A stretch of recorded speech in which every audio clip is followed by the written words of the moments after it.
سبيل الدموع سبيل مريح تنهدى يا صاحي كي تستريح. تو کیا اللہ تعالیٰ کی محبت ماں کی محبت سے بھی کم ہے؟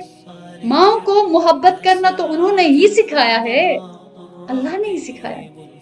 لہٰذا ہمیں حکم دے دیا استغفروا ربکم کہ تم اپنے رب سے بخشش مانگتے رہو. انہ کان غفارا چونکہ تمہارا رب بہت بخشنے والا ہے. غافر نہیں غفار ہے. کثیر المغفرہ یہ آیت اس بات کی دلیل ہے کہ ہم سے خطائیں ہوں گی ورنہ معافی کا حکم کیوں دیتے.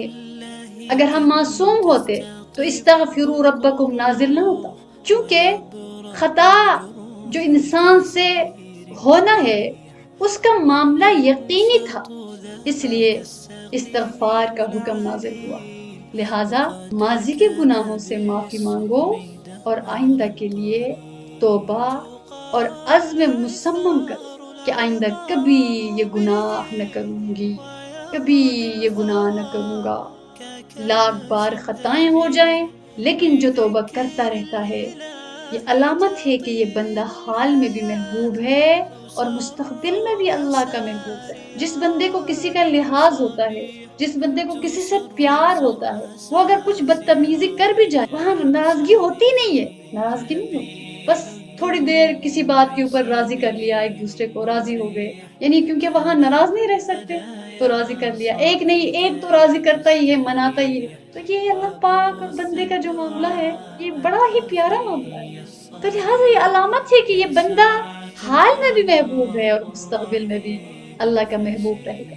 جو مستقبل میں بے وفائی کرنے والے ہیں ان کو اللہ تعالیٰ محبوب نہیں بناتے. نبی کریم صلی اللہ علیہ وسلم کے زمانے میں جو مرتد ہوئے وہ پہلے ہی سے اللہ کے مبغوض تھے، پہلے ہی سے اللہ کے ناپسندیدہ تھے، پہلے ہی سے اللہ تعالیٰ ان کو پسند نہیں کرتے تھے. اگرچہ حالت اسلام ظاہر کر رہے تھے لیکن اللہ کے علم میں تھا کہ وہ مرتد ہو جائیں گے، لہٰذا وہ اللہ تعالیٰ کی محبوبیت کے دائرے میں داخل ہی نہیں ہوئے تھے. اس لیے خطاؤں سے مایوس ہمیں نہیں ہونا چاہیے. کوشش کریں جان کی بازی لگائیں کہ کوئی خطا نہ ہو، لیکن اگر انسان ہونے کی وجہ سے اگر کبھی پھسل جائے تو فوراً توبہ کر کے اللہ کے دامن رحمت اور دامن محبوبیت میں آ جائے. اگر شیطان ڈرائے کہ آئندہ پھر یہی خطا کرو تو کہہ دیں کہ میں پھر توبہ کروں گی، میں پھر توبہ کروں گی. کیا ہوا؟ ان کی چوکھٹ موجود ہے اور میرا سر موجود ہے، میری جھولی باقی ہے اور ان کا دست کرم باقی. یہ میرا سر سلامت رہے جو ان کی چوکھٹ پر پڑا رہے اور میرا دست سوال سلامت رہے جس سے میری جھولی بھرتی رہے.